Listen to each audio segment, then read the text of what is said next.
जी बिस्मिल्लाहिर्रहमानिर्रहीम। अस्सलाम वालेकुम डियर स्टूडेंट्स, उम्मीद करता हूँ आप सब खैरियत से होंगे। ये हमारा आज का लेक्चर नंबर 6 है। लास्ट लेक्चर नंबर 5 के अंदर हमने डिस्कस किया था तमाम किस्म के जो रेडिएशन के डिटेक्टर्स होते हैं उनको हमने स्टडी किया था, जिसमें हमारे पास विल्सन क्लाउड चैम्बर था, जीएम ट्यूब थी, ठीक है, और हमने उसमें डिफरेंट रेडिएशंस के जो डिटेक्टर्स थे उनको डिस्कस किया था। तो आज का lecture number 6 chapter number 21 nuclear physics का और लेक्चर नंबर 6 है। इसके अंदर हमने जो शॉर्ट क्वेश्चंस है हमारे जो कि चैप्टर के अंदर से आते हैं उनको हम डिस्कस करेंगे, जिसमें सबसे पहला शॉर्ट क्वेश्चन आ रहा है फियर रिएक्शंस के हवाले से।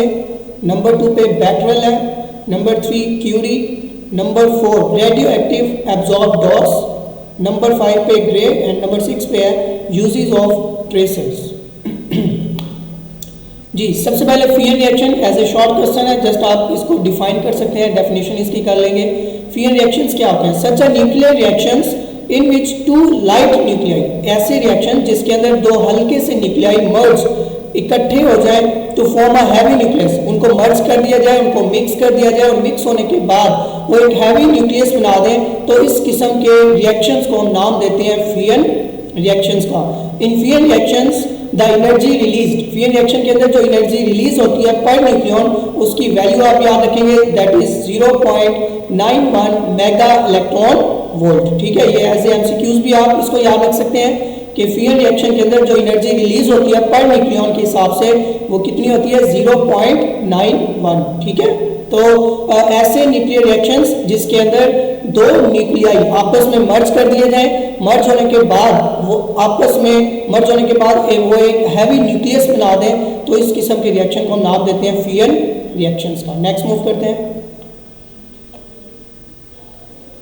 बायोलॉजिकल इफेक्ट्स ऑफ रेडिएशंस, इसमें हमने डेफिनेशंस करनी है, कुछ बैक्टेरियल की डेफिनेशन है, क्यूरी की डेफिनेशन है, डॉस की डेफिनेशन है एंड अगले पेज पे मुख्तलिफ डेफिनेशंस हैं।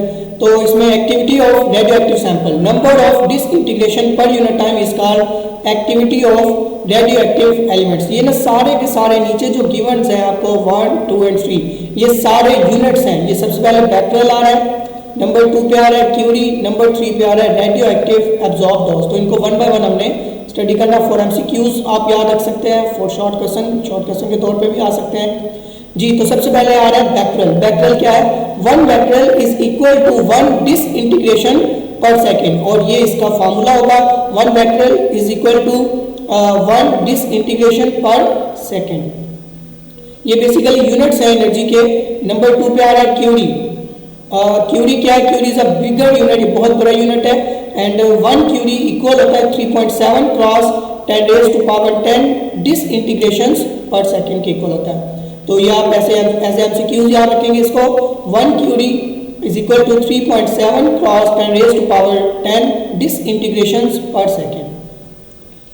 The effect of radiation on a body depend upon its absorbed dose। वो कह रहे हैं कि जो रेडिएशंस होती है ना बॉडी के ऊपर, तो उसका ना वो डिपेंड करना होता है कि उस बॉडी ने कितनी रेडिएशंस की डोज ली है, यानी कि ज़्यादा रेडिएशंस अपने अंदर एब्जॉर्ब की हैं या कम रेडिएशंस को अपने अंदर एब्जॉर्ब किया। तो उसको हम नेक्स्ट डिस्कस करते हैं यहाँ पर।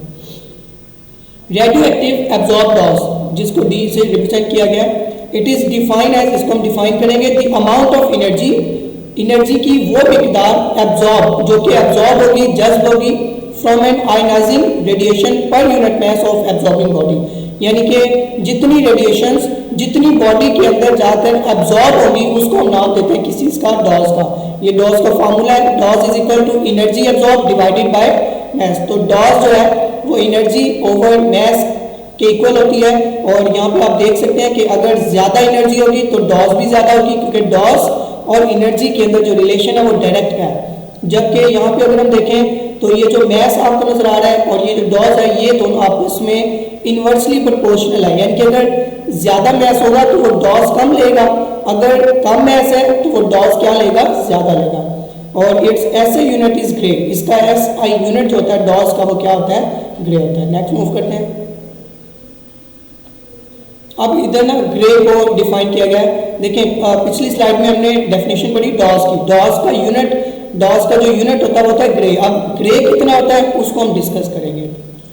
जी सबसे पहले gray, it is defined as the amount of energy, ये एनर्जी की वो मिकदार है equal to 1 joule absorb by a body of mass 1 kg, यानी कि ग्रे जो है ये एनर्जी की वो मिकदार है जो कि 1 किलोग्राम मैस ने एब्जॉर्ब करनी है, और कितनी एब्जॉर्ब करनी है, 1 जॉल एब्जॉर्ब करनी है, यानी कि 1 किलोग्राम का ऑब्जेक्ट है, उसने 1 जॉल एनर्जी एब्जॉर्ब करनी है, तो वो किसके इक्वल हो जाएगा, ग्रे के इक्वल हो जाएगा। समझ आ गई बात की?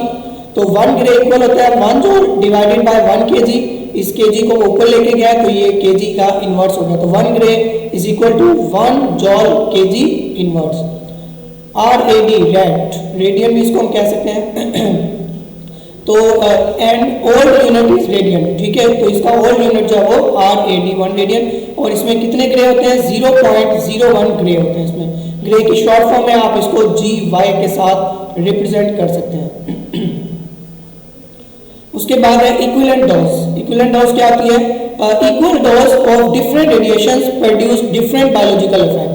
वो कह रहे हैं इक्वल डोज रेडिएशन की, यानी कि हर रेडिएशन की जो डोज होती है वो डिफरेंट होती है, और उसका जो बायोलॉजिकल इफेक्ट है वो भी क्या होता है, डिफरेंट होता है।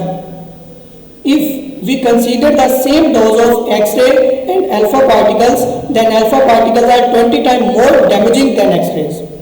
वो कह रहा है अगर हम दो रेज को कंसीडर कर ले, एक हमारे पास एक्सरे आ रही है और दूसरी हमारे पास अल्फा पार्टिकल की रेडिएशन आ रही है, वो कह रहा है अगर हम इन दोनों को कंसीडर कर लें तो फिर जो अल्फा पार्टिकल की रेडिएशन होंगी वो 20 टाइम ज्यादा डैमेज कर देंगी एज कंपेयर टू एक्सरे, यानी कि जो अल्फा पार्टिकल की रेडिएशन है वो ज्यादा डेंजरस है। The biological effect also depend upon the portion of the body exposed to them। अब जो बायोलॉजिकल इफेक्ट होता है वो उस पोर्शन के ऊपर भी डिपेंड कर जाता है जिस पोर्शन के ऊपर रेडिएशन जाकर फॉल करती है, यानी कि रेडिएशन हो सकता है आपकी पूरी बॉडी के ऊपर फॉल कर रही हो, रेडिएशन हो सकता है कि आपकी बॉडी के किसी एक हिस्से के ऊपर फॉल कर रही हो, तो वो जितने पोर्शन के ऊपर फॉल कर रही होगी वो पोर्शन भी इसके अंदर इफेक्ट रखता है। उसके बाद कह रहे हैं neutrons are more damaging for eyes as compare to other part of the body. जो न्यूट्रॉन्स हैं आर मोर डैमेजिंग, ये ज्यादा डैमेज कर सकते हैं फॉर आइज को as compare to other part of the body. अब न्यूट्रॉन अगर बाकी बॉडी पे फॉल कर जाए आइज के अलावा तो ज्यादा खतरा नहीं होगा एज कंपेयर टू किसके, आइज के, यानी कि आइज के लिए जो न्यूट्रॉन्स की रेडिएशन है वो वेरी डेंजरस है।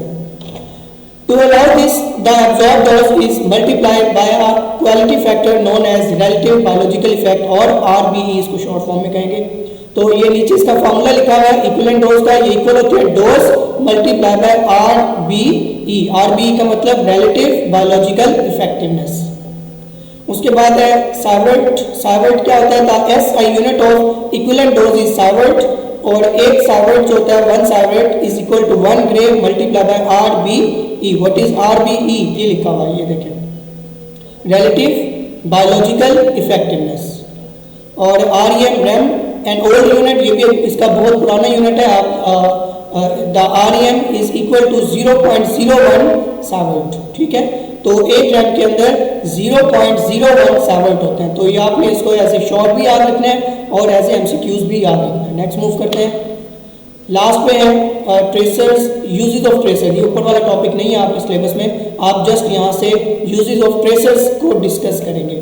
और 3 किस्म के यहाँ से आपने इसके रेडियस ट्रेसर्स के जो यूजेस हैं वो डिस्कस करने हैं। सबसे पहले मेडिसिन के अंदर, फिर एग्रीकल्चर के अंदर, फिर फोटोसिंथेसिस के अंदर और इन आइडेंटिफिकेशन ऑफ फॉल्स के अंदर। 3 से 4 3 पॉइंट्स एटलीस्ट आप कर लें इसमें से। Tracers techniques also used to detect malignant tumours. Tumours के अंदर या ट्यूमर्स मेडिसिन में जो ट्यूमर्स का इशू होता है उसके अंदर भी आप ट्रेसर्स को यूज कर सकते हैं। अगर एग्रीकल्चर की बात करें, tracers are widely used in agriculture to study the uptake of fertiliser by plants, ठीक है। तो उसके बाद थर्ड पे आ रहा है understanding of photosynthesis. radioisotopes has helped us a lot in understanding the complex process of photosynthesis। तो रेडियो जो ट्रेसर्स हैं इनकी मदद से आप फोटोसिंथेसिस के प्रोसेस को भी समझ सकते हैं। उसके बाद है in identification of faults, tracers techniques was used by scientists of Pakistan Atomic Energy Commission to find the fault in the underground pipes of fountain system of the historical Shalimar Gardens of Lahore. यानी कि इसके अंदर ये है कि जो tracers हैं वो अंडरग्राउंड जो हमारे पास फंक्शंस के अंदर कोई भी फॉल्ट आ जाता है अंडरग्राउंड चीज़ों में, तो उनके लिए भी हम ट्रेसर्स को यूज़ कर सकते हैं। जैसे हम जो है ना अल्ट्रासाउंड्स को यूज़ करते हैं डिफरेंट चीज़ों की शिनाख्त के लिए, तो वैसे ही आप ट्रेसर्स को भी यहाँ पर यूज़ कर सकते हैं। ठीक है जी, तो उम्मीद करता हूँ आपको ये लेक्चर समझ आ गया होगा। नेक्स्ट लेक्चर इंशाल्लाह कल स्टडी होगा, तब तक के लिए अल्लाह हाफ़िज़।